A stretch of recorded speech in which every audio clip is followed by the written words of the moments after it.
Hello, lovely witches and warlocks and just wonderful people out there. Today, I want to talk a little bit about psychic ability. Ooh, right? Things that develop intuition, ESP, and I'll give you a few exercises that you can try on your own. Okay, so in my experience, the full-blown psychic predictions of like, oh, in 2025 there will be an earthquake in such and such a place. I've never experienced anything like that. That's more of what we would call a premonition, which does fall under the umbrella of psychic ability. There are the clairs, clairvoyance, clairaudience, clairsalience, clairsentience, claircognizance, clair etc., and clair etc., clair etc. Most people have a natural affinity for either one or maybe several. All the above might mean you're a full-blown medium.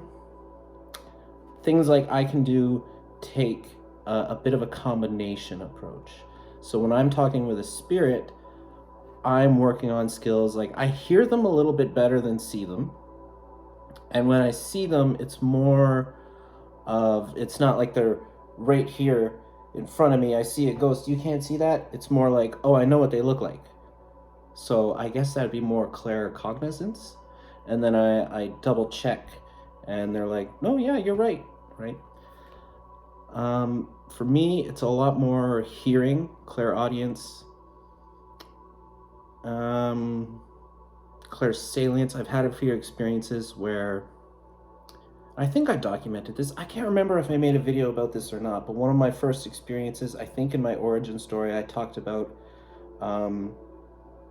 anytime one of my spirit guides would get really active, I would smell either frankincense for one of them, meant they were angry. Another time when I was out walking and doing a meditation, it was the smell of apple cinnamon, which was associated with a different spirit guide being very happy. So when they had intense emotional states, I could smell. There would be some sort of a smell associated with them. For me, I had to develop these, and I think most people do. It's a skill that you have to practice and get good at. And if you've done meditation, then it's going to be a lot easier, because that's how you develop them, is through meditation. Couple of pointers. Don't second guess yourself. The first answer is usually the right answer. And I find, especially when I was starting out, I would fall into the trap of whether it was with some... Originally, before I even got into this, it was a friend showed me angel cards. And this is years ago. And so I would ask a question and I'd get an angel card. And, I didn't like this answer. It was a scary answer. So I was like, let's do it again. Right? And I'd get a different card and a different card. It kept going until I got the answer I wanted. But what ended up happening, how events unfolded, it was the first card was the answer. And for a long time, that's a bad habit to sort of shake, is if you don't like the answer, too bad, that's the answer. So we tend to sort of second guess and be like, let's try it again. And one thing I do notice, especially nowadays, if I try doing that, I'll just keep getting the same card and the same card and the same answers. Even if I don't like the answer, it's not what I want to hear, it's the answer, right? So don't second guess yourself, but also don't really overanalyze, and don't worry. Worry is you're using your present moment to give yourself anxiety, and no amount of that anxiety is going to change what's going to happen. Worry is not the same as preparation, but the only thing that exists is right now. Are you going to spend right now hurting yourself with anxiety? Or are you going to spend right now being productive, useful, happy, I don't know, healthy? Whatever you want to do, right? Reading up on the craft. So Don't beat yourself up. Don't worry. Some people say they can't meditate, and I say that's BS. Everybody knows how to meditate, just not everybody consciously does it. So, oh, I don't know how to meditate. I tried it and I fell asleep. Have you ever been on a bus and then you just sort of zone out? Yeah, well then you know how to meditate. If you struggle with meditation, replace the word meditate with zone out. Just zone out. Just sit there, stare, and just let your mind go blank. And it might take a while, it might take some practice. For me, I find there's that movie Austin Powers where Dr. Evil is talking and his son is talking, and his son's like, yeah, but why don't you just use the zip it? Zip it. Yeah, but zip, zip. Just do that with your thoughts. That's what I do. And nowadays it's much easier to just sort of sit there and zone out. I find it's easier just to focus not on what you're looking at, but just listen off into the distance. Don't listen to this music. Don't listen to my dog, right? But just this faint ringing that exists elsewhere. Focus on feeling, right? Feel the air touching every part of your body. Change your focus of awareness to, instead of these thoughts rambling on and on and on, to just your senses, right? And then just drift and zone out. And then if you get really good, you can do the triggers and stuff. Dreams. I want to talk about dreams. Before I get into like some exercise to give you, I want to talk about dreams. Most people don't remember their dreams, and you usually don't. But every now and then, you get a dream that you might wake up in the middle of, and it just sort of sticks with you. You remember that dream. There's something about it. And there's psychology behind it, right? I think it was Carl Jung. I could be wrong about that. But the idea of archetypes and symbols, when you have a dream that sticks with you, there is a message in there. Could be a warning, could be I don't know. For me, a lot of times it's a warning about something. I guess that's why it's the only thing I can think of. I mean, I had the one dream where after the first spirit I helped cross over, I had a very vivid dream that night, and I've talked about it before, where I very vividly remember I'm a child and I'm lifting rocks and I'm digging through rocks, and I lift one rock and there's a pile of snakes sitting there. Good snakes, not poisonous, deadly snakes, but like garter snakes, right? Rat snakes, green snakes, just sitting there, just looking at me, right? And I woke up and it was so vivid and I remembered it clearly, right? It wasn't just a jumbled, confusing, blah, blah, blah dream, and you wake up and you go about your day and you're like, I don't remember my dreams last night. This was like, it stuck with me all day. So I asked my spirit guides, what was up with that dream? And they said, that was a sign of recognition from Hecate. Like, Hecate was impressed that you helped this spirit cross over. And I was like, ah, what's Hecate? And they're like, well, Hecate's a god. And I go on Google and start learning about Hecate, and then I fell down the rabbit hole, and here I am now. So, didn't know anything about Hecate before that, right? Dream told me. Well, the dream didn't say Hecate. It was just I had a dream, and then the spirits were like, that was a recognized sign. Anyway, so when you have a very, very vivid dream that sticks with you, there's something in that dream. The hard part is interpreting it. Take out your phone, go on Google, search up the symbols that were in that dream. Was it about, for me, it was about a snake and uncovering a snake and having these snakes look at me, very friendly snakes. Was it a dream with like scary snakes? Was it a dream involving water? Have you ever had the dream where your teeth are falling out? Because that's a pretty common dream that a lot of people have had, and it's anxiety, right? So dream symbols are a thing. That is psychology. There's research about this. They're well documented. You can go online, Google your dream symbols. People who aren't even interested in witchcraft, some people still are interested in dreams and keep a dream journal. It crosses boundaries. Like, you see this in movies all the time. There are those moments where characters have a dream, right? Or some sort of vision that has a meaning for them. You see that all the time in media. That's not just a witchcraft thing, that is a universal understanding. Dreams can be prophetic. 9 out of 10 of them aren't, but that 1 out of 10 is, okay? Because it's using an altered state of consciousness, it's using your subconscious. Better word for subconscious is higher consciousness. It's connected to bigger, beyonder things that you consciously do not know. What else? Okay, crystals. I don't use a lot of crystals, but the ones I do use are usually geared towards helping with spirit communication. And the two I typically work with are amethyst crystals, or like this is an amethyst. This is a lapis lazuli, which I usually always have this one on. Here's another little lapis lazuli.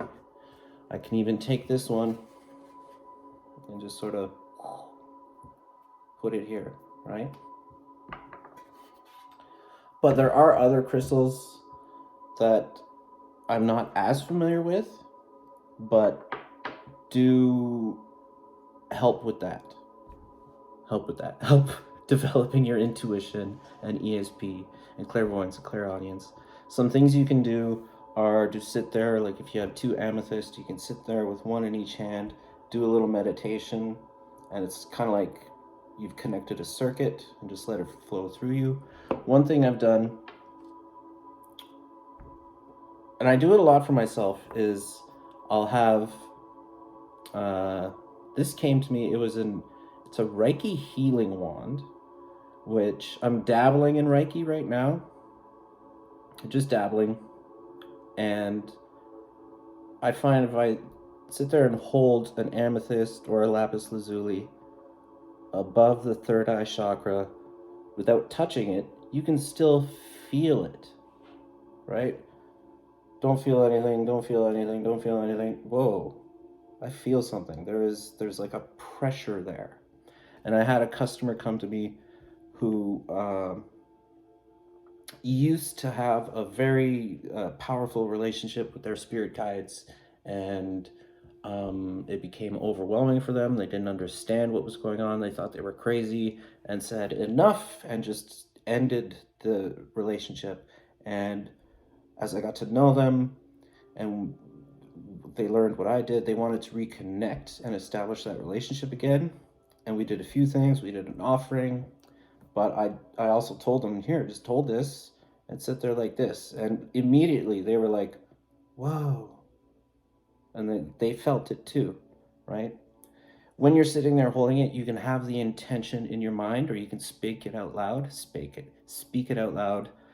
I am cleansing my third eye. You could say, I am removing the blockages to my third eye. I am removing the blockages to my witch eye, depending on what language you want to use, right? I also find if you do candle magic, purple candles tend to help with this. If you're doing some sort of spell for spirit communication or psychic ability, purple candles. So this one's been burning for a little while now because I've been doing some stuff. You can do a little incantation, create your sacred space.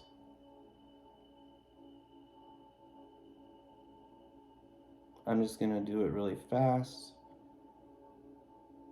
And one spell I got from the book Psychic Witch. I'm pretty sure it was that one. Could be wrong. It's been a while. If you're doing this on a night, doesn't matter, you can do it during the day. On this night, by candlelight, I activate my witch's sight. You can say it 3 times if you want, if that's your thing. It's kind of an affirmation, right? On this night by candlelight, I activate my witch's sight. And you just imagine that light hitting that third eye and cleansing it, right? Even with your eyes closed, I can still feel there's a pressure, right? On this night by candlelight, I activate my witch's sight, right? You can do just affirmations, right? Which again, affirmations are not a specific to witchcraft thing. That's a universal thing, right? I still remember the video of that little girl dancing on the counter. I'm beautiful, I'm awesome, I'm happy, and this. And it changes your mood, right? So you can do affirmations like, I am a psychic. I perceive things accurately and clearly, right? You can create your own affirmations for whatever you want and repeat them to yourself, because that's like a mini spell. I'm trying to think if there's anything else. You could do a moon meditation or path working, where you get into that, you zone out and you imagine a rising full moon.